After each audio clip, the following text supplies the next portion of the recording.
बिस्मिल्लाहिर्रहमानिर्रहीम। आज के प्रोग्राम के साथ मैं हूं नुसला मलिक। नाज़रीन, सियासी मुबस्सरीन कहते हैं कि पाकिस्तान तहरीक-ए-इंसाफ के अंदर अगर एक दूसरे के ख़िलाफ़ महाजराई है, एक दूसरे के ख़िलाफ़ बयानात हैं, तो मुस्लिम लीग नवाज़ और हुकूमती इत्तेहाद के अंदर भी सब अच्छा नहीं है। कभी कभी आवाज़ें सुनने को मिलती हैं, इख्तलाफात की खबरें भी सामने आती हैं, लेकिन साथ ही साथ ये कहा जाता है कि हुकूमती इत्तेहाद के अंदर इस किस्म की चीज़ें मामूल का हिस्सा होती हैं। दूसरी तरफ आज की बड़ी एक अहम डेवलपमेंट, सेनेटर इसहाक डार साहब को डिप्टी वज़ीर आज़म बना दिया गया। वो वज़ीर ख़ारजा थे, लेकिन आज उन्हें डिप्टी वज़ीर आज़म का बाकायदा उनका नोटिफिकेशन जारी कर दिया गया है। मुल्क की सियासी सूरत हाल किस तरफ जा रही है? क्या सियासी माहौल में जो इस वक्त कहा जाता है कि बड़ी गर्मी है, इसमें कमी आ सकती है? और क्या मुल्क के अंदर फ़ाम व तफ़हीम की सियासत की जिसकी बात की जाती है अक्सर, उसकी तरफ आगे बढ़ा जा सकता है, या महाजराई की सियासत मज़ीद आगे जो है वो फ़रोग पाएगी? इस पर बातचीत करने के लिए हमारे साथ मौजूद हैं जनाब सेनेटर इरफान सदीकी साहब। इरफान सदीकी साहब सियासतदान इनको कहें, इनको दानश्वर कहें, कॉलमिस्ट कहें, खैर इस मुल्क का बड़ा नाम। इरफान सदीकी साहब का बहुत शुक्रिया प्रोग्राम में वक्त देने का। इरफान सदीकी साहब, बेसिकली तो आज की इस अहम पेशरफ्त की तरफ आते हैं।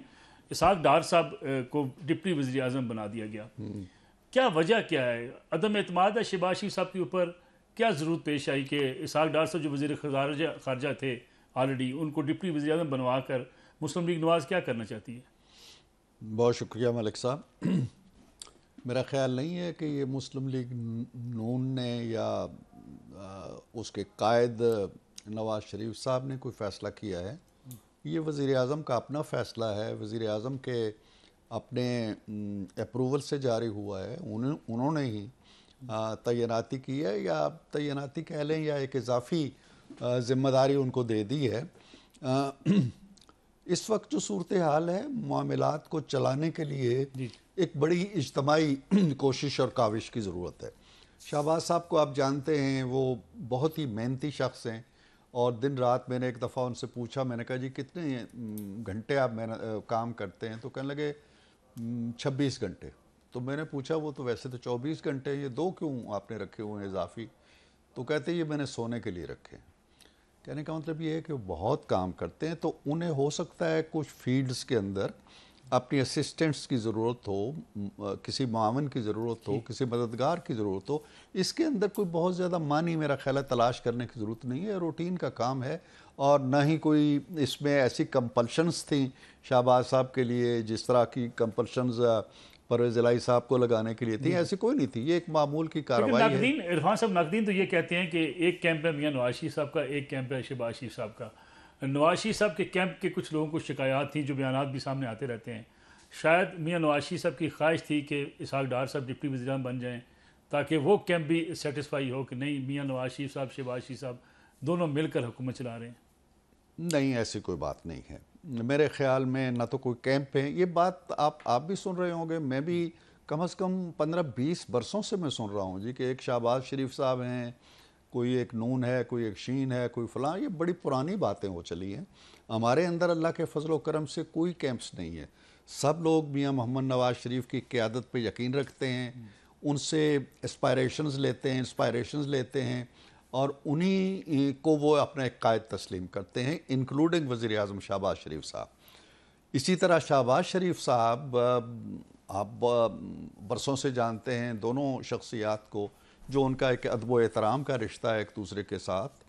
तो मैं नहीं समझता हूँ कि इसमें कोई कैंप्स का तवाज़ुन ठीक करने के लिए कोई ये फ़ैसला किया गया है।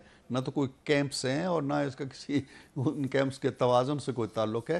हाँ, क्रिटिक्स इसको जिस एंगल से देखना चाहें वो देखते रहेंगे। इरफान साहब, एक तरफ तो मुखालफीन हैं, लेकिन दूसरी तरफ जावेद लतीफ़ साहब मुस्लिम लीग नवाज़ के बड़े अहम रहनुमा हैं, वफाकी वज़ीर रहे हैं।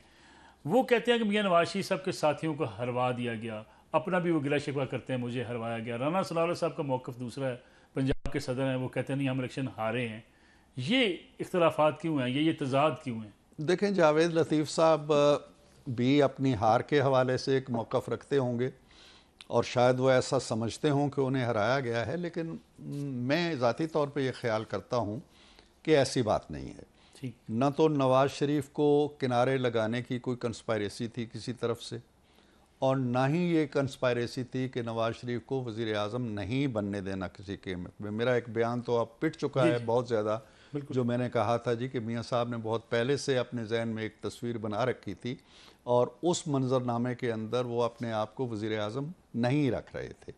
तो ये उनका सोचा समझा फ़ैसला है एक कायद की हैसियत से, और मैं नहीं समझता हूँ कि जावेद लतीफ़ साहब का जो एनालिसिस है वो दुरुस्त है, लेकिन उन्हें इसका हक़ है। इसी तरह राना साहब जो बात कह रहे हैं वो उनका अपना तजर्बा है।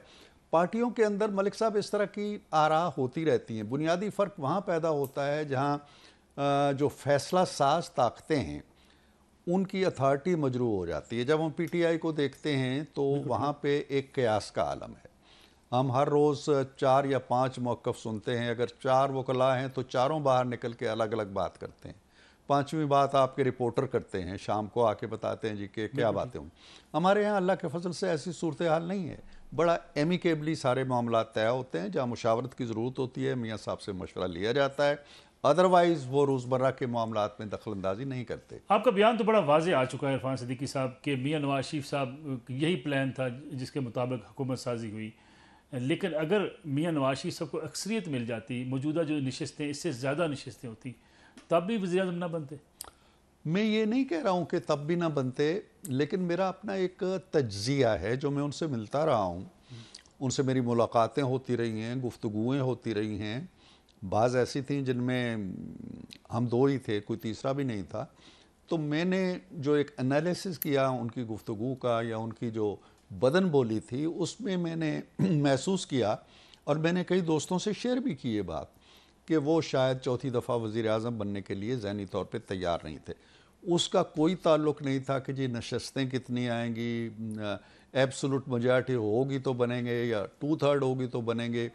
हो सकता है कि 2/3 भी होती या उससे भी ज़्यादा होती। तो मियाँ साहब जिन वजूहात की वजह से ये फ़ैसला कर रहे थे कि मुझे नहीं आना चाहिए, उनका अददी अक्सरियत से कोई ताल्लुक़ नहीं था। मुस्लिम लीग नवाज़ के कायद मियाँ नवाज शरीफ इस्टेब्लिशमेंट के साथ मुस्लिम लीग नवाज़ की बढ़ती कुर्बत की वजह से वज़ीर आज़म नहीं बनना चाहते थे?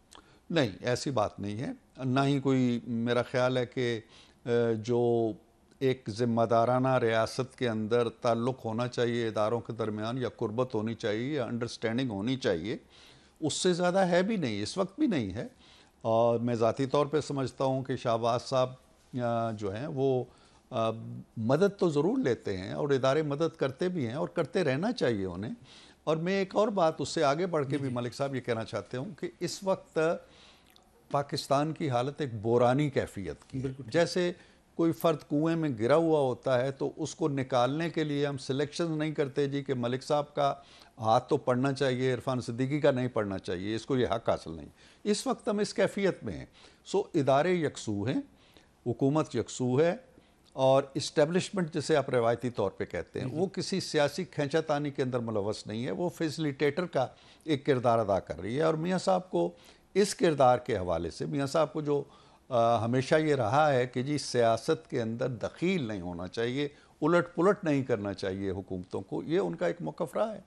लेकिन ये कि क्या वो दस्ते ताउन, मैं ख़ुद ज़ाती तौर पे जानता हूँ कि जितना ख़्याल वो दिफाई मामलात का रखते थे, बाजवा साहब की बहुत सी रंजिशें भी होती रही, लेकिन उनकी एक स्टेटमेंट रिकॉर्ड पे है कि जब भी कभी मैं कोई दिफाई मामला लेके गया हूँ, पैसे मांगे हैं, मियाँ साहब ने उस पर कभी कोई इनकार नहीं किया। मियाँ साहब बड़े बड़े आपके दिफाई मामलात सारे मियाँ साहब के हाथों हुए, चाहे वो थंडर तैयारे हों, चाहे वो एटमी धमाके हों।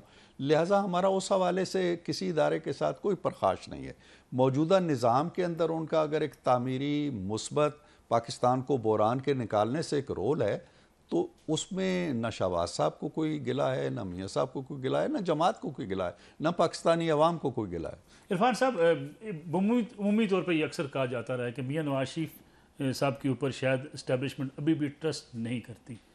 मौजूदा इस्टेब्लिशमेंट के हवाले से भी मियाँ साहब की सोच ये है कि यह ट्रस्ट का जो एक ट्रस्ट ऑफ डेफिसिट था वो ख़त्म हो चुका है। ट्रस्ट डेफिसिट की मेरा ख्याल है कि बातें अब पुरानी हो गई हैं, और ट्रस्ट डेफिसिट से भी कहीं ज़्यादा, मसलन 2017 का अगर आप पूरा एपिसोड देखें, पानामा से जो कहानी शुरू हुई वो ये नहीं थी कि मियाँ साहब पे एतमाद नहीं था किसी को।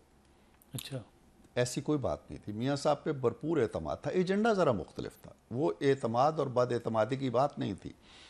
एक शख्स को लाना था, वो तय हो चुका था। अब उसको जिस जगह बिठाना है उस जगह एक शख्स बैठा हुआ है, उसको पहले निकालेंगे, धक्का देंगे, कुर्सी खाली करेंगे, मसनद खाली करेंगे तो दूसरा आ सकेगा।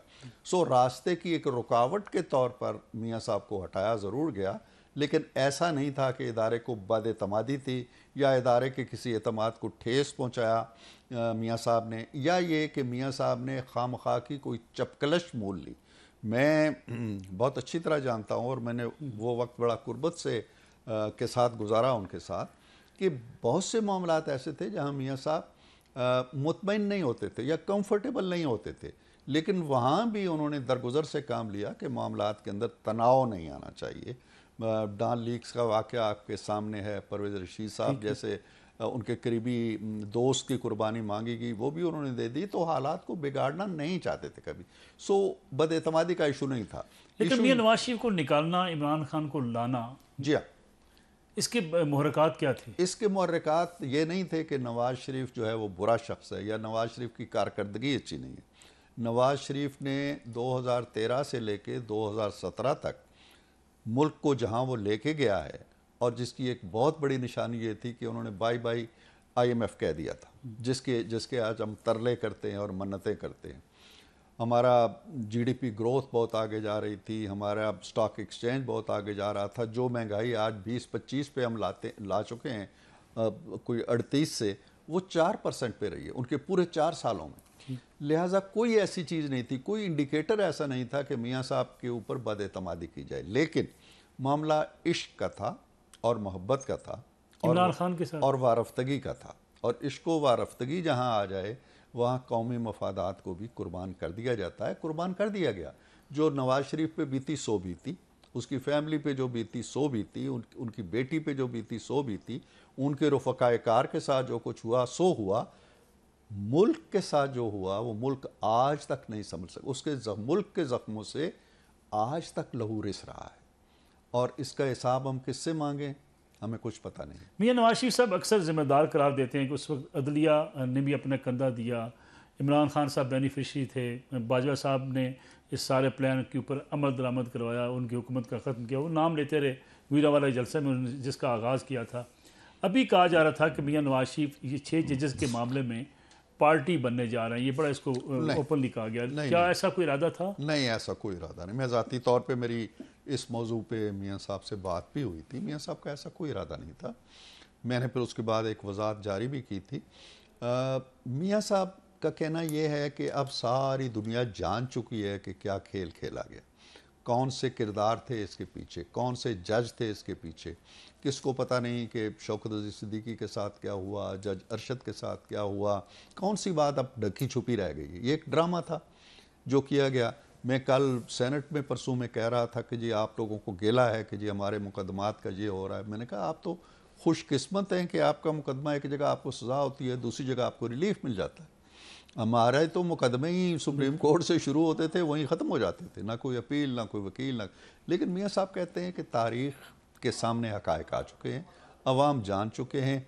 मैं अब इन लकीरों को पीट के मामलात को और पेचीदा नहीं करना चाहता। और ठीक कहते हैं, उनकी सोच ठीक है। नवाज शरीफ साहब ने लाहौर में नारे पाकिस्तान पर कहा कि जो मुझे ज़ख्म लगे हैं मैं उन्हें भूलना चाहता हूँ, लेकिन ज़ख्म बड़े गहरे हैं। जनरल फैज़ हमीद, जनरल कमर जवेद बाजवा, उनके लगाए गए ज़ख्म भी मियां नवाज शरीफ साहब भूल चुके हैं। देखिए, ज़ख्म वक्त के साथ साथ, वो कहते हैं ना, वक्त बड़ा मरहम होता है, बहुत बड़ा मरहम होता है। बड़े बड़े गहरे ज़ख्म वक्त के साथ साथ मोम आ जाता है, उन ज़ख्मों पे भरने लगते हैं, दर्द की टीसें कम हो जाती हैं, लेकिन ज़ख्म यादें छोड़ जाते हैं। मियाँ साहब को इस चीज़ का दुख है, और मेरी जब भी बात होती है तो मियाँ साहब एक जुमला ज़रूर कहते हैं कि मुझे अपनी ज़ात का दुख नहीं है, जो करना था कर लिया इन्होंने। मुल्क जो टेक ऑफ कर रहा था, बढ़ रहा था 2017 के अंदर, और दुनिया की 24वीं इकानमी बन चुकी थी वो, और कहते थे जी कि ये 20s में, बिग 20s में जाने वाला है, G20 का वो हिस्सा बनने वाला है, वो आज 47-48 नंबर पे आ गया है। ये किसके खाते में हम डालें, इसका दुख है उन्हें। महंगाई कहाँ से कहाँ पहुँच गई, डॉलर कहाँ से कहाँ पहुँच गया, बाकी जो इंडिकेटर्स हैं हमारे, वो कहाँ से कहाँ पहुँच गए, हमारी इंटरनेशनल रेटिंग कहाँ पहुँच गई। इन चीज़ों का अलम है उन्हें, दुख है उन्हें।